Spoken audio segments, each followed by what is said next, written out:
The creamiest, cheesiest au gratin potatoes. This is actually my dad's recipe that he passed down to me. He passed away when I was 18, so this is really, really special, and I absolutely have to make it every Thanksgiving. It has an incredible cheddar cheese sauce, and there's onion stuffed between the potatoes, so they almost taste like a sour cream cheddar cheese potato situation. So good. Top with more cheese, Parmesan, and then you bake until it's nice and bubbly and has a little bit of a golden crust on top. The best part is that you can actually make these ahead of time for Thanksgiving and then reheat the next day. Grab the recipe on ambitiouskitchen.com. Thanks for stopping by.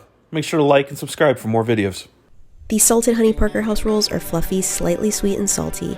What makes these rolls soft is the melted butter, milk, and honey. Mix the dry ingredients together, including the instant yeast. Pour in the warm milk and beaten eggs and knead the dough for about 10 minutes.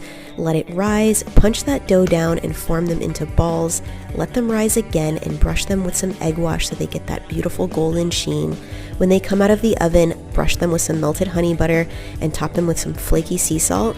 And there you have the best dinner rolls ever.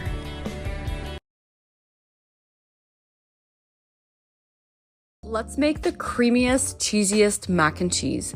Start off by boiling your pasta and then drain and set it aside. Then I'm shredding my cheese. I'm doing some cheddar cheese, Monterey Jack, and Kobe Jack. Then heat up your pan, melt some butter, slowly add in some flour, and then I'm gonna slowly start adding in some heavy cream.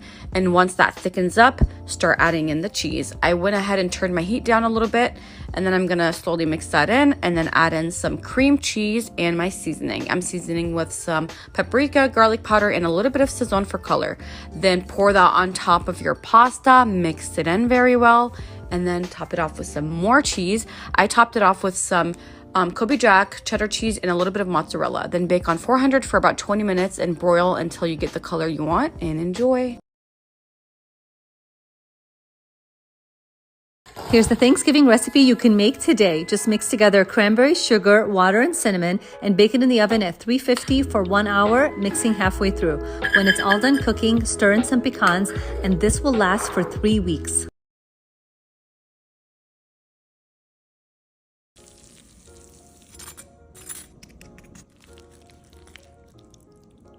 If you're in charge of mac and cheese this year, you have to try out this recipe for the creamiest and the crispiest oven-baked mac and cheese.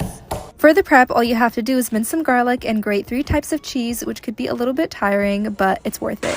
While you boil your macaroni in salted water, we're going to work on our sauce. So you're going to melt down some butter, add the flour, and create a roux. Once that simmers, you're going to add the heavy cream, garlic, cream cheese, and all our spices. Mix that together, and then we're going to add in our Kobe Jack, smoked Gouda, and sharp cheddar cheese. Combine that with the macaroni and then transfer it to your baking dish for it to roast in the oven, and then we're going to broil it at the end to get that crispy cheese. This is the best Brussels sprouts recipe you'll ever find. Holy sh!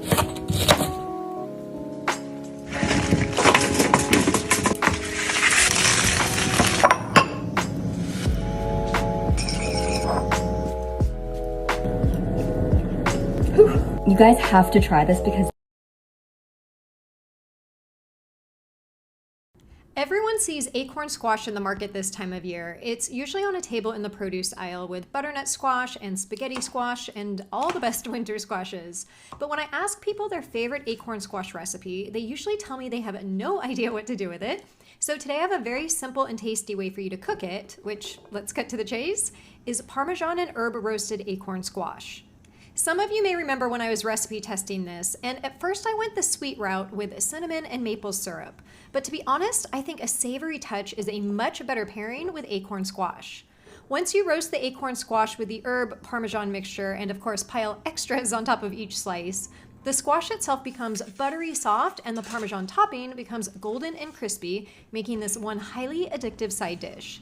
So next time you go to the market, grab 2 acorn squash, whip up this recipe, and then let me know what you think of it in the comments below.